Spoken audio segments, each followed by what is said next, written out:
בסדרה הזאת. אני חושב שהסדרה הזאת נתנה לנו טעם לסדרות הבאות. אני אזמין את יריב פאר לכבוד השיעור האחרון.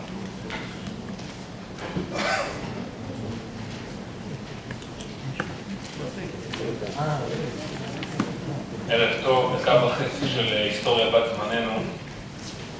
לפני כשנה וחצי ישבנו עוף ואשתי, מאיר וצילית יעקובסון, והגינו את הרעיון להביא לקהילה ולגבעת שמואל סדרת שיעורים אשר מעבר ללימוד העיוני של התורה יהיה גם אקטיביסטית ותניע לעורר המחשבה והמעשים לשיפור חיי החברה והמדינה שלנו. האמת שהרב בני לאו היה מיד האדם המתאים שעלה לנו בראש ולפנות אליו, אנחנו מאוד שמחים שהרב הסכים להגיע. תכננו להתחיל האמת הסדרה מוקדם יותר, ברוך השם הלו"ז של הרב בני היינו צריכים להמתין קרוב ל8 חודשים עד שאפשר להתחיל. אני חושב שהנוכחות המרשימה של הקהל בשעות לא שגרתיות במהלך השבוע, לפעמים גם התמודדות מול משחקים חשובים כאלה ויותר. היום כן. אני חושב שזו הבעת הערכה ותמיכה בדרכו הייחודית והנעימה של הרב בני, ועל כך אני רוצה להודות בשמנו ובשם כל הקהל על השיעורים הנפלאים ועל הצורך שפתחת לפני רבים מאיתנו לעולמם העלום של נביאי ועשה. היכולת של הרב בני להחיות את הנבואות אז כהיום, להסביר באופן שווה לכל נפש את הרקע התרבותי, חברתי, מדיני של הנביא בתקופתו, אפשר לנו להבין רבדים חדשים בנבואה ולהפנים כי לכל אחד מאיתנו היכולת והחובה לתקן ולהשפיע בקרב המעגלים השונים בהם הוא פעיל ומעורב בחיי היום-יום. אני אסיים רק שבימים אלה שלפני י"ז בתמוז ושלושת השבועות הינם הזדמנות טובה לבדק בית אישי וחברתי, כפי שנאמר מסכת אבות, לא עליך המלאכה לגמור ולא אתה בן חורין להיבטל ממנה. ואני אסיים רק בדברי הנביא ישעיהו, שציון ומשפט תיבדל ושביה תצדקה. תודה וערב טוב.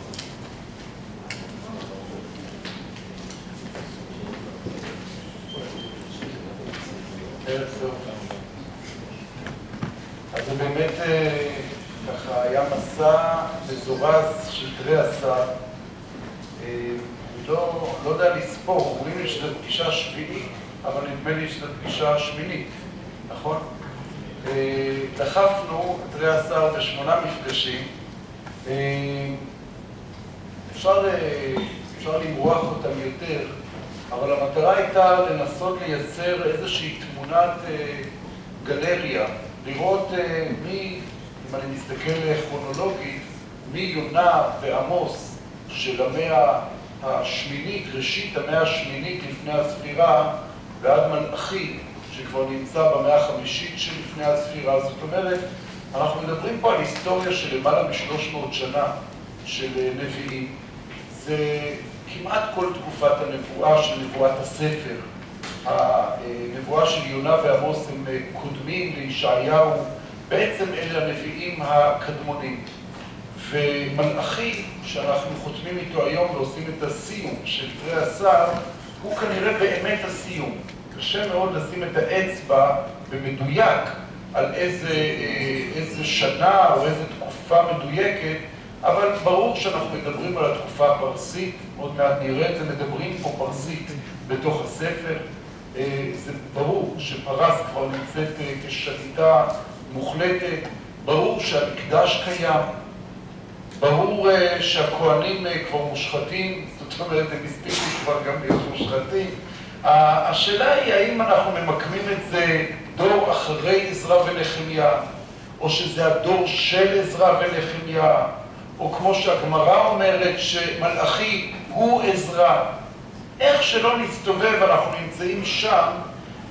אם אתם עוקבים, אז היה לנו את חגי וזכריה של ימי העלייה הראשונה. עזרא הוא הספר של עזרא נחמיה, זאת העלייה השנייה. אז מלאכי זה או העלייה השנייה או החיים שאחרי החיים בארץ בימי בית שני. נקרא לזה בשם כולל, כדי שנוכל להיכנס טוב לתקופה, אז זה אנשי כנסת הגדולה. ובעצם כאן כבר מתחיל הסיפור. מכיוון שעל פי המסורת שבידינו, בימי אנשי כנסת הגדולה כבר נסתלקה נבואה. המסורת הקדמונית ביותר, סדר עולם רבה, שזאת מסורת מימי הגאונים, שאומרים לנו באופן מאוד מאוד ככה בולט, שאיך שאנחנו מגיעים לימי עזרא, אז אין יותר התגלות של נבואה, הט אוזנך ושמע לדברי חכמים. זאת אומרת, אם אנחנו מדברים על מסירת התורה שמשה קיבל תורה ומסרה ומסרה, נביאים מסרוה לאנשי כנסת הגדולה. מהנבואה עוברים לכנסת הגדולה. המושג כנסת הגדולה, אני לא אכנס עמוק מדי לתוכו, זה כבר שייך לסדרת חכמים. כרך א', 4 ב-100 בצומת. אבל זה אתה עובר לתקופה של 150 שנה. 150 שנה, הראשון שבהם עזרא הסופר, או נעגל את זה לומר בשנת 450 לפני הספירה, אחרון שבהם שמעון הצדיק, כמו המשנה שאומרת היה משיירי כנסת הגדולה. לפי המסורת שבידינו, שמעון הצדיק נפגש עם אלכסנדר מוקדון. זאת אומרת, ימי כנסת הגדולה זה מימי עזרא 450 עד אלכסנדר מוקדון, שזה בערך שנת 300, 310, 11, אז אנחנו מדברים על 150 שנים של ימי כנסת הגדולה. זאת אומרת, כנסת הגדולה זה לא איזה קדנציה של 4 שנים. כנסת הגדולה זה היסטוריה, זה נתח היסטורי שעושה את המהפכה הגדולה ביותר בתולדות עם ישראל. הגדולה ביותר במובן שאנחנו לוקחים בעצם את ההגמוניה שנמצאת במקדש, נוטלים את המפתחות מהכהנים ומעבירים אותם לחכמים. המשמעות של המעשה הדרמטי הזה נמצא היטב במסורת התלמודית, אני אזכיר אותה, אבל הדבר המרשים ביותר שזה נמצא בתנ"ך, בספר מלאכי. ספר מלאכי הוא הספר שמתאר את המהפכה, ולכן גם אם אני לא יודע למקם אותו על הנקודה המדויקת, הוא נמצא בתוך המהלך הזה. אם זה עזרא או מוצאי עזרא, ראשית כנסת הגדולה, הוא כבר שם. האם הוא נביא? בוודאי שהוא נביא. למה אני יודע שהוא נביא? כי הוא כרוך בספר הנבואה. מי הוא הנביא הזה? אני לא יודע. קוראים לו מלאכי, אבל אני בכלל לא בטוח שזה שמו. כל אחד מבין שזה לא נשמע מספיק טוב בשביל שם. היום כבר קוראים לילדים מלאכי על שם מלאכי הנביא. אבל כשאתה קורא את הספר מלאכי, אם אתם מציצים לדף שלפניכם, אז אתם רואים פסוק א' בפרק א', מסע דבר אדוני לישראל ביד מלאכי. ואז אתם הופכים לצד, לפרק ג' בעמוד השני, הנני שולח מלאכי ופינה דרך. וכל אחד, כל ילד מבין שפרק ג' פסוק א' זה לא שם פרטי, אלא שם של הנה אנוכי שולח מלאך, כמו בספר שמות. זאת אומרת, אתה מדבר על מי שהקדוש ברוך הוא שולח מלאכי ילך לפניך. ואז אתה מעלה את הסברה שהיא לא נשמעת מופרכת בכלל, שהמלאכי של פרק ג' הוא גם המלאכי של פרק א'. ובמילא, אם כך, וזה לא פרשנות, זה אבן עזרא, כן, אם כך, אז אני נשאר עם נביא עלום שם. נביא עלום שם זה אומר שאני נמצא עכשיו בתקופת הדמדומים של הנבואה. אני נמצא בתקופה שהשם של הנביא לא משחק תפקיד. הנבואה היא הדבר ולא הנביא. בשונה מכל הנביאים שפעלו עד עכשיו, שהם היו הדבר, הם היו הסיפור. עכשיו אין סיפור של איש, יש סיפור של נבואה. הנבואה היא בעצם במהותה איזושהי קריאה להחלפה, לרפורמה, החלפה שלטונית בישראל. זאת ממש נבואה שכל עניינה לקיחת המפתחות לידי ההגמוניה. עכשיו, אני אומר את זה על רקע מספר הפסוקים, כל הספר כולו, סך הכל, 3 פרקים במסורה שלנו, 4 בתרגום ה-70, אבל אצלנו 3 פרקים, כל הספר 55 פסוקים. 30 פסוקים מתוך 55 מופנים אך ורק לכהנים. אין לך אף נביא, ששם את כל חיציו, את כל הבלסטראות שלו, את כל הביקורת שלו שהוא שם על ההגמוניה הכהנית.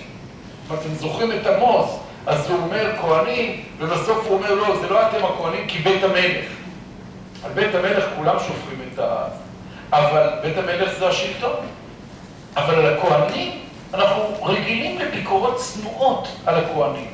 פה יש ביקורת בגודש על הכהנים. אנחנו ניכנס פנימה לחוות את הביקורת הזאת, אבל צריך תוך כדי קריאה גם להבין על איזו מציאות אנחנו מדברים. עוד רגע. אז אני מתחיל. קודם כל הסגנון. הסגנון הוא סגנון דיאלוגי, וזה כבר אומר שאנחנו נמצאים בעולם של בית מדרש. אין לנו נבואה דיאלוגית. נבואה זה כה אמר השם. נבואה זה מונולוג.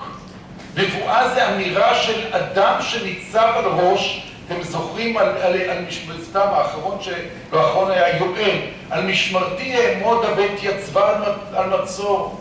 נכון? יש איזו עמידה של הנביא נוכח. הנביא מביט ואומר, עוד מעט פרשת בלק, אנחנו נעמוד ונראה את נאום הגבר, נביא לגויים. נבואה זה מונולוגים. הנביא היחידי שהוא לא מונולוג, אלא דיאלוג, זה הנביא מלאכי, אם יש כזה איש מלאכי. זה כבר תקופה אחרת לגמרי. אז תראו איך זה בנו. מסע דבר אדוני אל ישראל ביד מלאכי. גם הביטוי מסע. מסע זה משקל, זה כובד.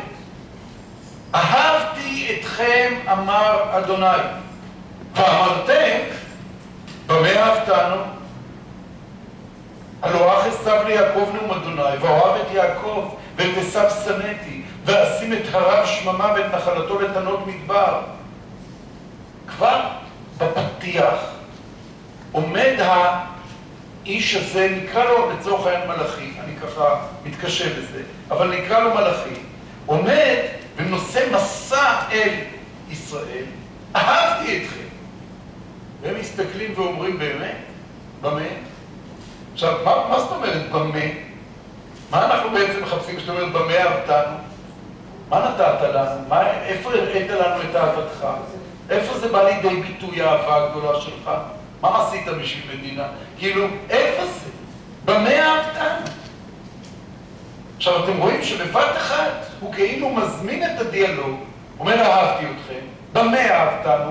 יש פה איזו תחושה של ריחוק. העם ששומע אהבתי אומר אני לא מכיר באהבה שלך. ואתה שואל למה אתה לא מכיר באהבה? מי הוא זה, העם הזה, שאליהם אני מדבר, ישראל, שאליהם אני מדבר, שפותחים את פיהם, הביטוי הראשון, המילה הראשונה שיוצאת מפיהם בספר אומרים במה אהבתנו?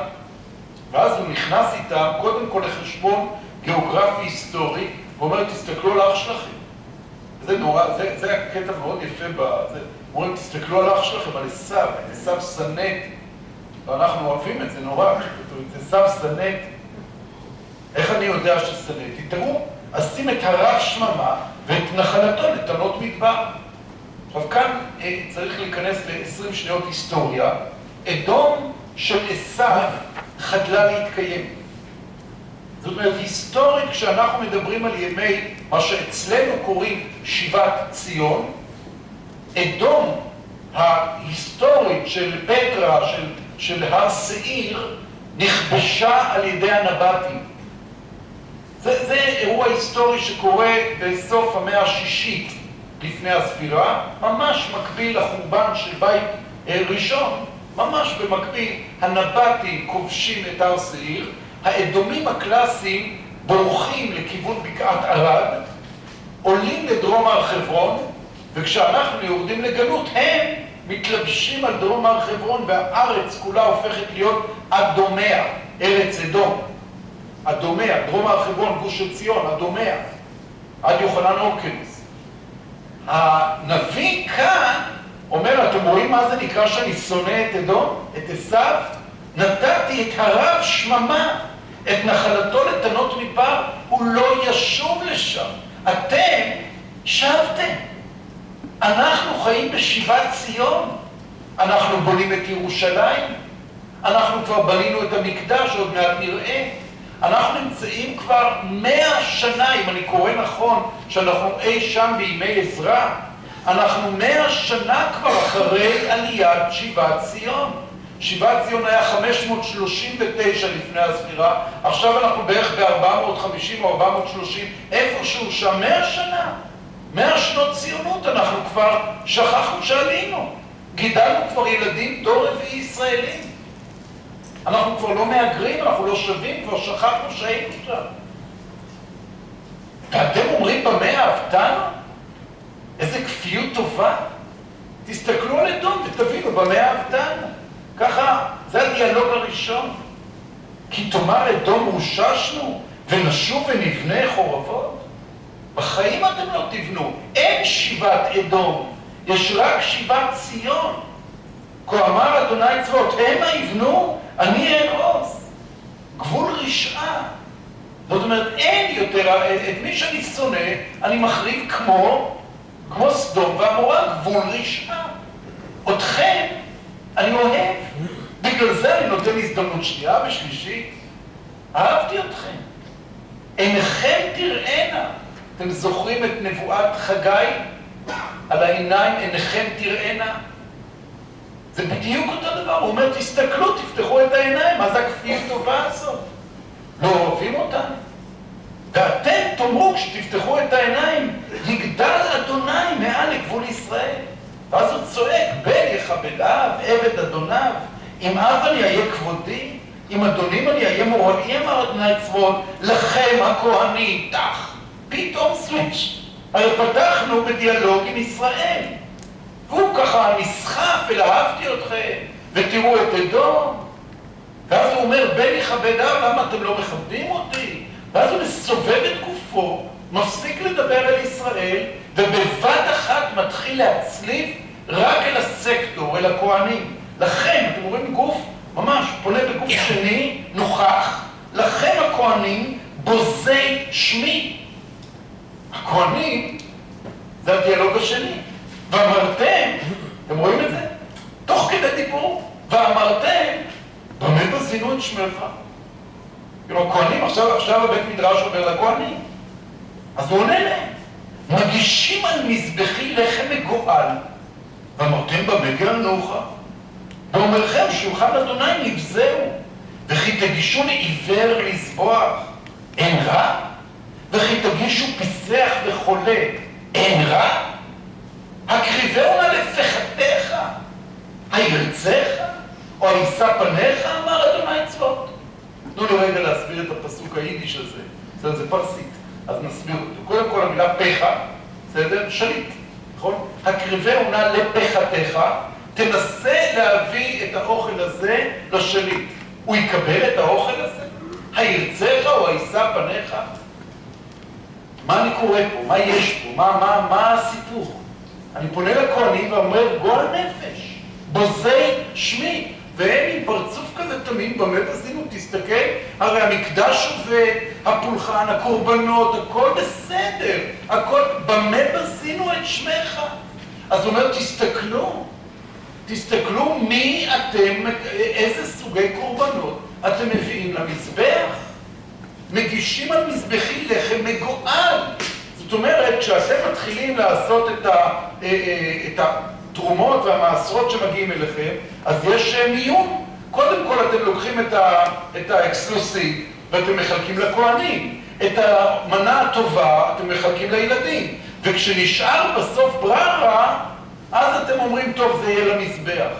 עכשיו, אגב, ככה אנחנו נוהגים בתרומות שאנחנו נותנים, אנחנו מקיימים היום מצוות תרומה מדי רבנן. אנחנו מקיימים את המצווה הזאת, ואנחנו נותנים את הבררה כי זה בלטש. אין לנו כהנים שמקבלים, מקסימום אנחנו נותנים לבהמה של כהנים, כל הפיקציות שלנו, להאכיל את גן החיות בתרומה שמגיעה.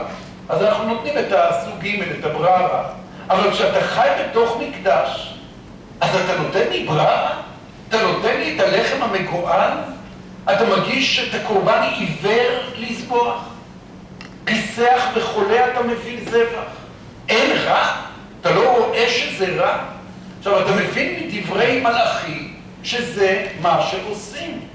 אני אגיד בסוגריים, אני לא יכול לעצור מלהגיד את זה, שבעצם התו תקן של מה נקרא רע ומה נקרא טוב, זה מה שהחברה רואה כטוב ורע. הקריבנו נא לפחתיך, הירצך, הישא פניך.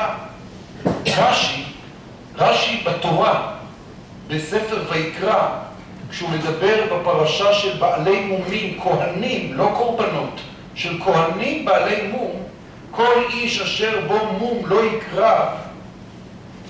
למה? אז רש"י, אתם יודעים, רש"י בפירוש שלו, ככה נחמה ליבוביץ' לימדה אותנו, רש"י עונה לשאלות דרך הפירוש. למה בעל מום לא יקרב לעבוד? מה הסיבה? אז כתוב ככה, כל בעל מום לא יקרב, אומר רש"י, לא יקרב כמו הקריבנו נא לפחתיך. זה המילים של רש"י. כמו הקריבנו נא לפחתיך. מה בעצם רש"י אומר? למה בעל מום לא יעבוד במקדש? כי בעברית איך קוראים לזה? פסנישט. זה לא יפה. אתה חושב שבבית של הפחה, של השליט, יעבוד בעל מום? ואם אתה חי בתקופה שזה מאוד מאוד יפה לגלות את האדם שבתוך האדם המוגבל, לראות את העוצמה של החיים שלו ולהגיד כן, אני רוצה שבבית הפחה, בבית הנשיא, שיחגוג יום הולדת עד 120, שיהיה רק אנשים בעלי מוגבלויות יעבדו כדי לגלות את אור האדם שבוקע בגוף השבור. אם זה יהיה הבון טון של העולם, אז מה יגיד מלאכי? או מה יגיד רש"י? הקריבנו נא. זאת אומרת, כשאתה אומר בעל מום לא יקרב, זה צריך להיות אקוויוולנטי למציאות של בני אדם. לא יכול להיות שהמקדש יהיה מושפל לעומת הארמון של הפחה. המקדש צריך להיות ברמה מכובדת. ככה נוהגים בחברה מכובדת. הקריבנו נא לפחתיך, ואתם הכהנים בוזי שמי. אני שואל, למה? למה הכהנים בוזי שמי? למה הם עושים את החרפה הזאת של הבאת העיוור והפיסח והחולה? למה? כי הם מזלזלים במקדש? תכף נראה. הם לא מזלזלים. ועתה, אני עובר, הפרק א' ממשיך עוד כמה פסוקים, אבל אני מדלג את זה. זאת אומרת, בדף שלפניכם זה ממשיך. פרק ב', ועתה, עליכם המצווה הזאת הכהנים. עכשיו, אני כבר מפסיק, אני מדבר רק אליכם. בהתחלה, זה הדיאלוג שפניתי אל כלל ישראל, ואמרתי לכלל ישראל, אני אוהב אתכם. ואתם אומרים, אנחנו לא רואים, לא מרגישים שאתה אוהב אותנו. ואנחנו צריכים לטפל, עוד לא פענחנו את זה. למה הם מרגישים ככה? למה הם מרגישים? למה הם שואלים במה אהבתנו? אבל הוא אומר להם, אם לא הייתי אוהב אתכם, לא הייתי משיב אתכם. זה חלק א'. ואז הוא נכנס בכהנים בוזי שמי. עכשיו הוא פונה רק לכהנים. ועתה עליכם המצווה הזאת הכהנים. זה פרק ב'. וזה עיקר הספר.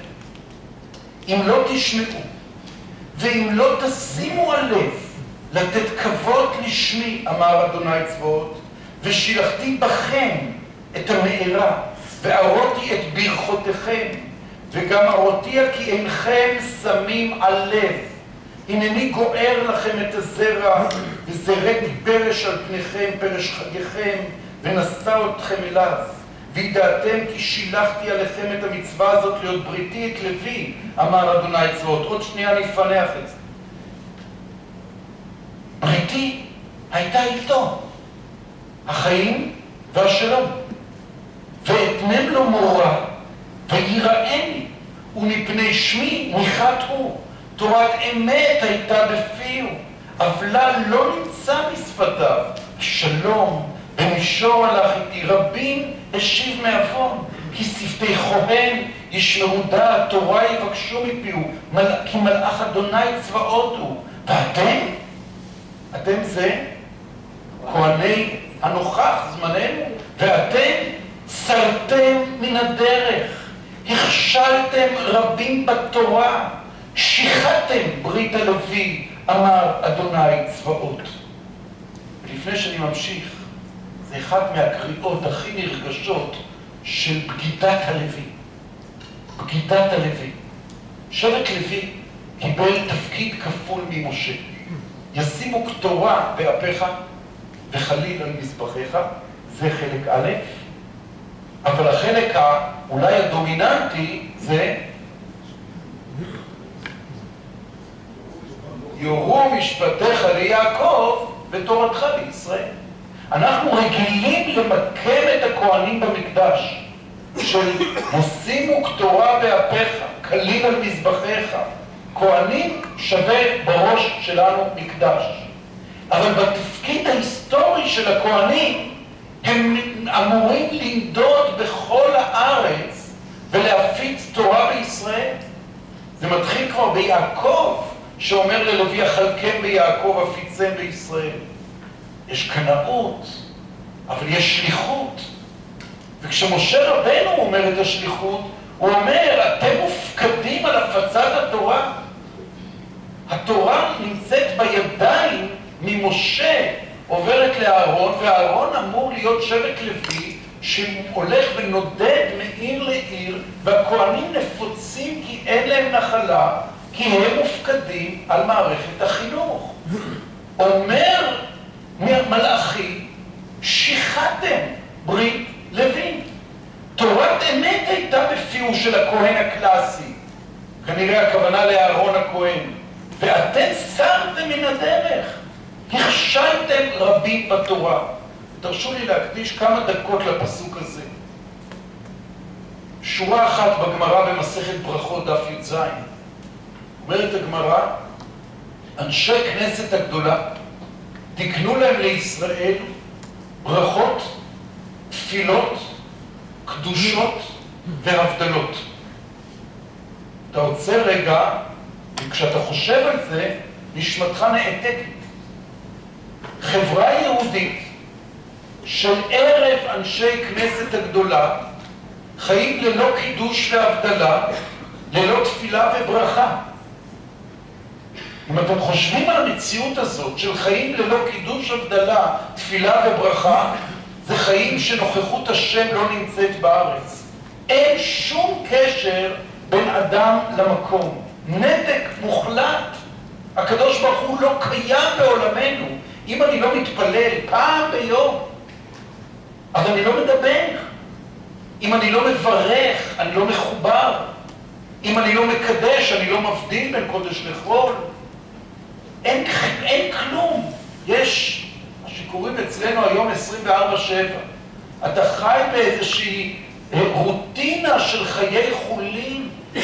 אין אלוקות בישראל.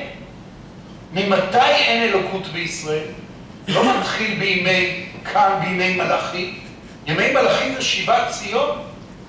אם אנחנו מסתכלים אחורה לימי בית ראשון, כבר שמה אנחנו לומדים שהכהנים שיחתו ברית לוי. את האחריות הזאת, חוץ מישימו קטורה וחליל על מזבחיך, חוץ מהפולחן של המקדש, האם אתם הפצתם תורה בישראל? איך אנחנו יודעים שלא?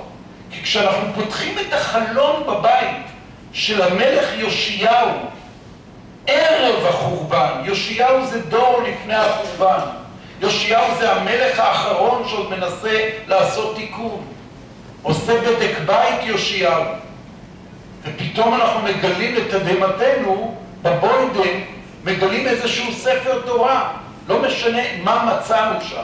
מצאנו ספר שלם, מצאנו ספר דברים, מצאנו דברים פרק כ"ח, כל הפירושים נכונים. מה זה משנה? אבל את התורה אנחנו לא ידענו. פתאום מגלים תורה. איך זה קורה? כי יש לנו 55 שנים של מנשה, והכהנים לא עובדים. אין שום הפצת תורה בישראל. אומר מלאכי לכהנים הלוויים, שיחתם ברית לוי.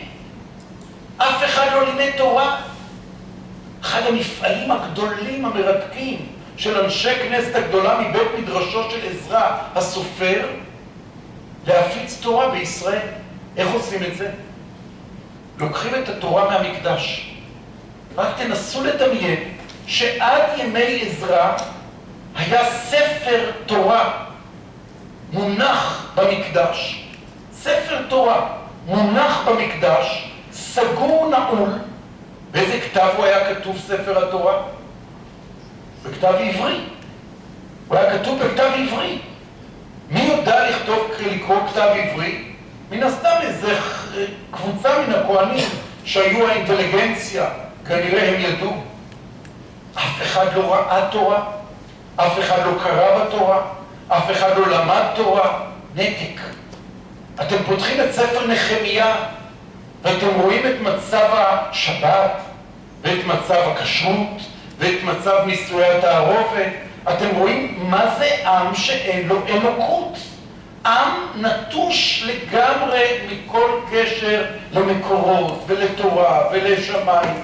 אין 24/7 של חולין. זה מציאות שאנחנו לא רגילים לחשוב עליה, של ראשית ימי הבית השני. זה כבר לא עליית זכריה, זרובבל, יהושע כהן גדול שלבוש בגדים צועים. אתם זוכרים אצל הנביא זכריה. כאן אנחנו מדברים עוד דור אחד, 2 דורות, 3 דורות, הלאה. שיחתם ברית לוי. אז מה עושה עזרא? אנחנו מבינים את התמצית של המהפכה של עזרא, התמצית של המהפכה. הוא לוקח את המפתחות מהכהנים ואומר, אתם שיחתם ברית, ומכאן ואילך את התפקיד הגדול של התורה, של הפצת התורה, זה שמשה רבנו נתן לכם, יורו משפטיך ליעקב ותורתך לישראל, לא יותר אתם. עכשיו זה ילך אלינו, אל אנשי כנסת הגדולה. וראו זה פלא. כולנו יודעים בעל פה פרק א', משנה א' בפרקי אבות, של משה קיבל תורה ומסרה ומסרה ומסרה. ושואל אחד הפרשנים הגדולים של המשנה, בעל מלאכת שלמה, שואל, ואיפה הכהנים? משה קיבל תורה מסיני, מסרה ליהושע, יהושע לזקנים, זקנים לנביאים, נביאים לאנשי כנסת הגדולה. אבל משה ציווה תורה לכהנים, יורו משפטיך. איפה הכהנים בשרשרת המסירה? הוא אומר, המסירה הזאת מדלגת על הכהנים. בגלל שמלאכי אומר שיחתם ברית, והאחריות עוברת מנביאים לחכמים. מעכשיו מי שמחזיק את האחריות להפיץ את התורה, להנחיל אותה לעם, זה לא יהיו הכהנים יותר, זה יהיו רק החכמים. והם צריכים להיות שפתי כהן, ישמרו דעת, תורה יבקשו מפיהו, כי מלאך השם צבאות הוא. עכשיו תראו מה זה דבר מדהים. הרי זה הפסוק הכי מדויק על אהרון הכהן. בשלום ובמישור הלך איתי, ורבי משיב מעוון. זה בדיוק אהרון. כשאתם תפתחו היום כל ספר שרוצה לתאר עולם של חכם נקי ושלם, אז יגידו לך, שפתי כהן, ישמרו דעת, תורה יבקשו מפיהו, כי מלאך השם צבאות הוא, הרב, החכם הזה. והגמרא תגיד בשם רבי יוחנן, איך אני יודע אם אני לומד תורה מהאיש הזה או לא לומד תורה מהאיש הזה? אם דומה עליך כמלאך, למוד, ואם אינו דומה עליך כמלאך, אל תלמוד, זה לא תורת אמת. התורה צריכה להיות נקייה, מזוקקת. אז יש תו תקן ממי ללמוד וממי לא ללמוד. ולא נפתח את זה כמובן פה לפוליטיקה. יש פה ממש ממש העברה, העתקה, שהתורה יוצאת מידי הכהנים ועוברת לידי החכמים, ומי שמכתיר את המהפכה הזאת זה מלאכי. שיחתם ברית לוי, הוא האחד והיחיד בכל הספרות שלנו, בתורה שבכתב ובתורה שבעל פה, שאומר את המילים הצלולות הללו, שיחתם ברית לוי. אחרי השחיתות הזאת אין לכם יותר עמידה. אם אתם בודקים את כל מפעלות אנשי כנסת הגדולה, כל תקנות עזרא, כל מה שעשו אנשי כנסת הגדולה, זה לשקם את התורה, להחזיר תורה לעם. אם תרצו, עטרה ליושנה, להוציא תורה ממקדש מחליפים פתאום את השפה של התורה לאשורית. פתאום ממציאים תקנה חדשה לקרוא בתורה שני, חמישי ושבת במנחה. תקנה חדשה. ואז צריך המון ספרי תורה, בגלל שכל יישוב צריך ספר תורה. ואז יש מקצוע חדש בעולם וקוראים לו מקצוע סופר סתם. פתאום אנחנו קוראים לתקופה הזאת עזרא הסופר. תקופת הסופרים מתחילים לכתוב ספרי תורה. וכשמתחילים לכתוב ספרי תורה, מה בא יחד עם זה? בהכרח לימוד. ופתאום מתחילים לדרוש בתורה. אז עזרא ממציא את עולם המדרש, מדרש ההלכה. תודה רבה. מתחילים לדרוש בתורה, וככה התורה מתחילה לנוע אל מסילות של יצירת התורה שבעל פה. כאן זה מתחיל. מלאכי הוא קו מעבר מעולמם של נביאים של כה אמר השם, לעולמם של חכמים של הטה אוזנך ושמע. כך נראה לי. יבוא יום עוד 300 שנה, ימי הורדוס, ששמאי הזקן יגיד, אני רוצה להמשיך את תורת הנביאים. אני רוצה להקשיב לדלג אל חגי הנביא. ויגיד לו, הלל, אנחנו כבר לא נביאים. זה אחת המחלוקות הגדולות ביותר מסכת קידושין, בין הלל ושמאי. שמאי מנסה עוד למשוך את התהודה האלוקית, האמת המוחלטת. והלל אומר, כבר נגמר. התורה יצאה מהמקדש, יצאה משכינה לכאורה, והתגלגלה לתורה שבעל פה, לעולם של ספק, לעולם של בני אדם, ויש בה את כל הריבוי של המחלוקות. ככה מתנהלת לה המהפכה הזאת, שנקראת אנשי כנסת הגדולה. וכל זה, בתוך העוצמה של פרק ב', אתם, פסוק ח', אני חוזר אליו, אתם סרתם מן הדרך, הכשלתם רבים בתורה, שיחדתם ברית הלוי, אמר השם צבא. גם אני נתתי אתכם נבזים ושפלים לכל העם. כאן יש את הענישה אל הכהנים, אשר אינכם שומרים את דרכי ונושאים פנים בתורה. ואז יש את הפסקה הבאה. פסוק י' הוא פסוק מאוד מאוד מבלבל. אתם צריכים להגיד לי מי אומר אותו. לא כתוב פה מי אומר אותו. זה נראה כאילו המשך דברי מלאכי, הנביא. הלא אב אחד לכולנו, הלא אל אחד ברענו, מדוע נפגע איש באחיו לחלל ברית אבותינו? מה אתם אומרים? הכהנים אומרים את זה, אז מה זה מדוע נפגע איש באחיו? מדוע נפגע איש באחיו לחלל ברית אבותינו? מה? זה פסוק טעון מאוד מבחינת הפרשנות שלו. הפרשנים מאוד מאוד מתלבטים איך להתאים את הפירוש הזה, את הפסוק הזה. אני חושב שהוא מחולק לשניים, שחלקו הראשון הכהנים וחלקו השני זה הנביא.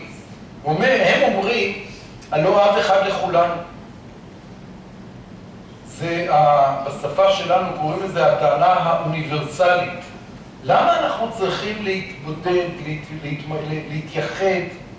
אתם יודעים שאחד החטאים הדומיננטיים ביותר, שהצטיינו בהם שבי ציון וכהנים, אולי בראשם, כולל יהושע הכהן הגדול, זה נישואי תערובת. נישואי בני, זאת אומרת, הם בכלל לא הקפידו על נישואים בתוך העם היהודי. בכלל לא הקפידו על זה. במסגרת ה7-24, אז לא היה גם את העניין של הייחוד של עם ישראל. והם באים עם אידיאליזציה של תפסיקו כבר עם ההתגודדות הזאת של העם לבדד הבלעמי הזה. מספיק, די, אנחנו ממשפחת העמים. הלא אב אחד לכולנו, הלא אל אחד ברענו. אנחנו אוניברסליים. ונדמה לי שהחצי השני של הפסוק זה המענה של הנביא. מדוע נבגד איש באחיו לחלל ברית אבותינו? זאת אומרת, אתם בשם הערכים המקודשים שלכם בוגדים בברית של האבות שלכם. ואז הוא ממשיך, בגדה יהודה, תועבה נעשתה בישראל ובירושלים, כי חילל יהודה קודש אדוני אשר אהב, ובעל בת אל נחר. יחרט אדוני לאיש אשר יעשה אל ועונה מעולי יעקב, ומגיש מנחה לאדוני צבאות. וזאת שנית תעשו כסודימה את מזבח אדוני, בכי והנקה מאלו פנות אל המנחה, לקחת רצון מידיכם, ואמרתם על מה? על כי אדוני העיד בינך ובין אשת נעוריך, אשר אתה בגדת בה, והיא חברתך ואשת בריתך. כאן פתאום הם מגלים לנו משהו מהפרופיל החברתי. עולים שבי ציון, יש להם לטפק עליהם. אתם יודעים שכשהם היו בבבל, זה אחת הטרגדיות הגדולות, הם היו בבבל, הם שמרו על ייחוס. הגמרא במסכת קידושין בסופה, דף ע"א, נותנת לנו ממש דף שלם שמתאר כמה ייחוס היה בבבל. והגמרא עוד מעזה ואומרת, לא עלה עזרא מבבל עד שעשאה כסולת מזוקקת. אם אני מתרגם את זה בשפה שלנו, כל הבררה עולה לארץ ישראל. כל אלה שאתה לא יודע את הייחוס ואתה לא בטוח ושטוקי וכל הסוגיות הקשות, לכו לארץ ישראל, השלפר. אנחנו הבבלים סולת מזוקקת. אנחנו יודעים את ייחוסנו. התודעה הבבלית הייתה תודעה של אנחנו יהדות נאמנה. אצלנו לא רק שלא מתחתנים עם בנות נחר, אלא אנשי פומבדית או נהר דעה לא מוכנים להתחתן עם בנות חכמים של ארץ ישראל, כי אנחנו סולת מזוקקת. זו תודעה, ייחוס של הייחוס. עכשיו אנחנו רואים את התמונת נגטיב של אלה שבאים לארץ, וכולם מתחתנים עם כולם, ויש אידיאולוגיה. אל אחד, אבא אחד. אנחנו משפחה. עכשיו, זה כל כך קוסם, המחשבה ההומניסטית אוניברסלית, שאומרת, מה אכפת לך? אתה באמת הרי, אנחנו אותו מותג, כפר גלובלי, מספיק, די. הוא אומר, אתם לא שמים לב פעמיים. פעם אחת אתם בוגדים אחורה, בשורש, בברית אבותיכם, פעם שנייה אתם בוגדים עכשיו, בהווה, בחברתך ואשת בריתך, כי אתם באתם עם נשים ועקרתם את עצמכם לבנות הארץ, לבנות נחר. זאת אומרת, כנראה התמונה, כך רוב הפרשנים מבינים, והתמונה היא תמונה של או נטישת הנשים על ידי עולי בבל, נטישת הנשים כדי לקבל את הגרין קארד בבנות הארץ, והאפשרות השנייה שלוקחים אישה על נשותיהם, ואומר, ומה עם אשת בריתך? אגב, אין לנו אח ורע בתנ"ך כולו שיקראו ליחסי איש ואישה, היא חברתך ואשת בריתך. זה הביטוי, זה לא רק, יעזוב איש את אביו ואת אמו ודבק באשתו. זה אש חברתך, אשת בריתך. אתה מחובר בברית, חברות, עומק אליה, ועכשיו אתה במסגרת העלייה שלך מתחיל להתגלגל לבנות נחר, זה הרי כאילו הפוך על הפוך מהיום. ולא אחד עשה, זאת אומרת, ככה זה נראה. ובאשת נעוריך אל תבגוד, תסנן קיצור וממשיכה. אני עובר לעמוד השני.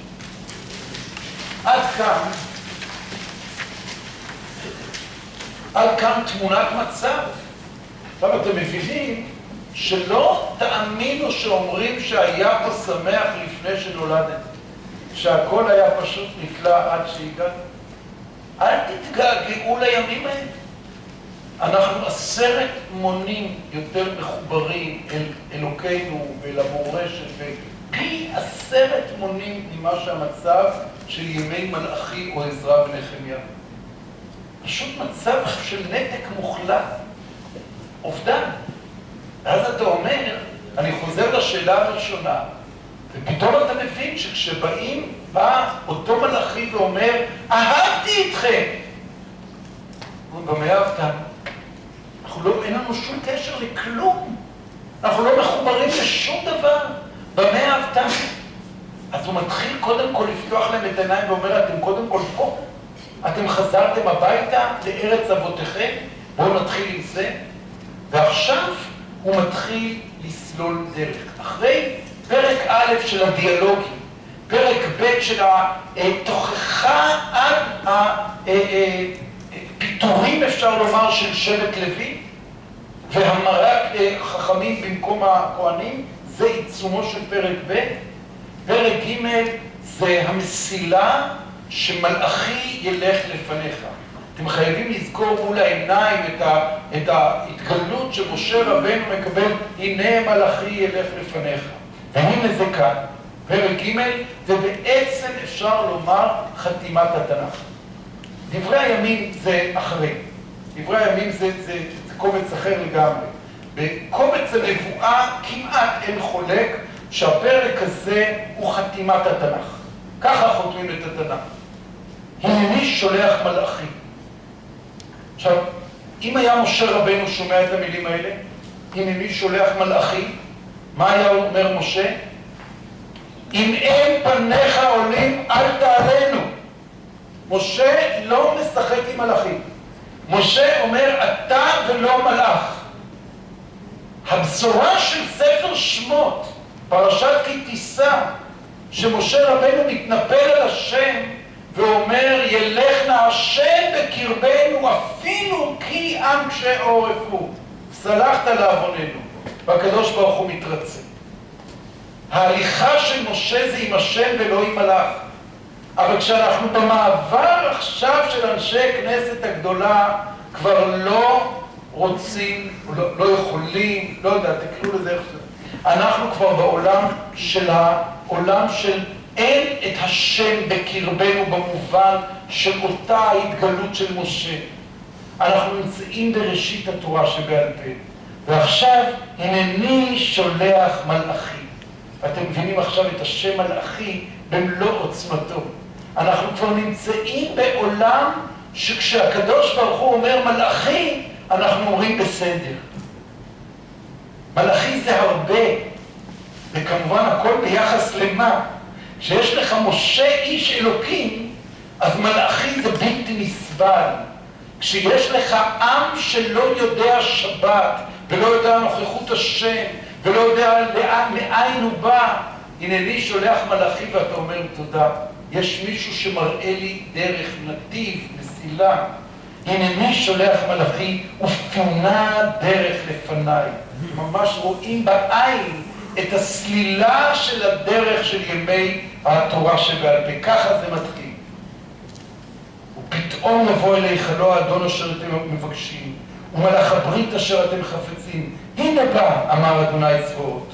ואז יש פה את התיאור שאנחנו כבר מכירים גם מספר עמוס, וגם מספר יואל, וגם אם אתם רוצים לקרוא את זה בישעיהו, 1+1. בקיצור, כל הנביאים יודעים לתאר את יום השם, יום השם. הם מתווכחים ביניהם האם זה יום אור או חושך. אבל גם מלאכי תורם את תרומתו לאותה תקווה. וערבה לאדוני מנחת יהודה וירושלים, כי מעולם וכשנים קדמוניות. אתם רואים פה אנחנו כבר והיה יעקב למישור, אנחנו כבר נכנסים פה למסילה של מלאכי סולל דרך.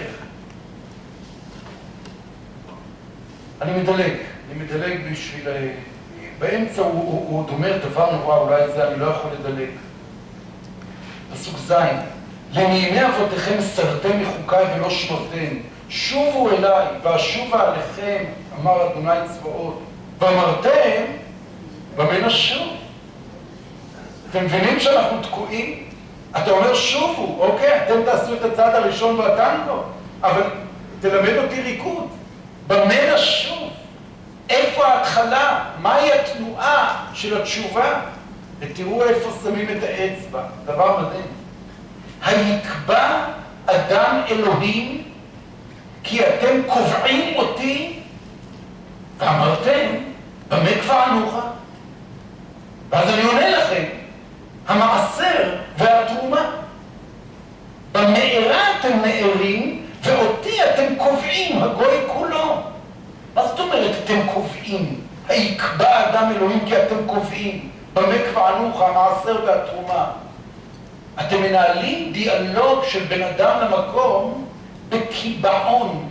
קובעים אותי, זה אתם דוחפים, או נגיד את זה בשפה המאוד ישראלית, אתם דופקים כרטיס עבודה. אתם נכנסים, אתם יודעים, יש בן אדם שבא לעבוד, ויש אדם שבא לעבודה. אז בא לעבודה, הוא דופק כרטיס והוא נוכח. הוא נוכח. זה נקרא אתם קובעים, אתם נמצאים. אתם באים ואומרים לכם, תיתנו מעשר. אז רואים, הנה הבררה, קח מעשר.